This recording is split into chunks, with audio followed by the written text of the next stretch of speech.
Hello everyone. We hope you all are safe. We are Friendshad, a crew of young and effective people implementing business intelligence in firms. This video is absolutely for beginners of machine learning. You can easily understand about machine learning by following these videos. Let us dive into this topic. In previous video, we saw about what is machine learning and why it is needed. The link for previous video is in description. Today's video is about types of data. Since we are about to work with data, let us know about the types of data. There are two major types of data. One is categorical and another one is numerical. First is categorical data. It is divided into categories or groups. It is also called qualitative data. Qualitative data is measures of types and may be represented by a name or symbol.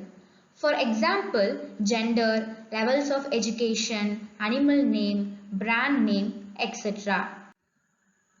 Types of categorical data. Categorical data further classified into two types. One is nominal and another one is ordinal.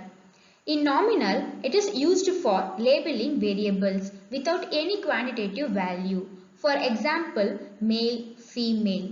In this we can see we didn't measure anything. We just labeled them by a variable called male and female. Another example is black, brown, blonde hair color.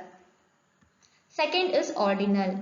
In this, order of the values is significant, but difference between those values are unknown. For example, satisfaction, happiness, and discomfort. We can see another example as low, middle, high. Here, order is important. We can't say low, high, middle. Second is numerical data. The data which can be measured is called numerical data. It is also called quantitative data.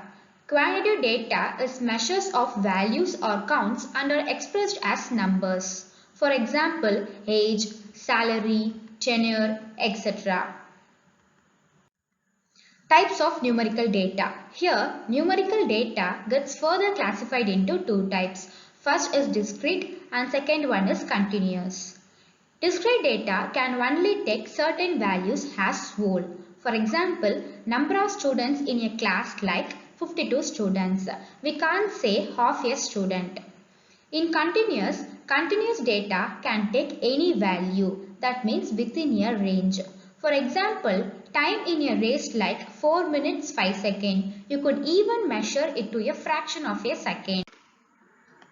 Okay, up to now we saw that data is classified into two types. First is categorical and another one is numerical. Categorical is further classified into nominal and ordinal. Numerical is further classified into discrete and continuous. There are further more types of data, that is grouped versus ungrouped data. First is ungrouped data. Ungrouped data is a data you first gather from an experiment or study. The data is raw, that is, it's not sorted into categories or classified. An ungrouped set of data is basically a list of numbers like this: salary. Here there are 25 persons salary. We didn't categorize that, we just listed here. Okay, second is group data. Group data is data that has been bundled together in categories like here. Here we categorized 25% salary into 5 groups. That is 30,000 to 40,000, 40,000 to 50,000 and so on. I hope you all gain some idea about types of data. Stay connected. We will catch you on our next video. If you have any doubts, let me know in comment section. Please like, share and subscribe to Friendshad 2020.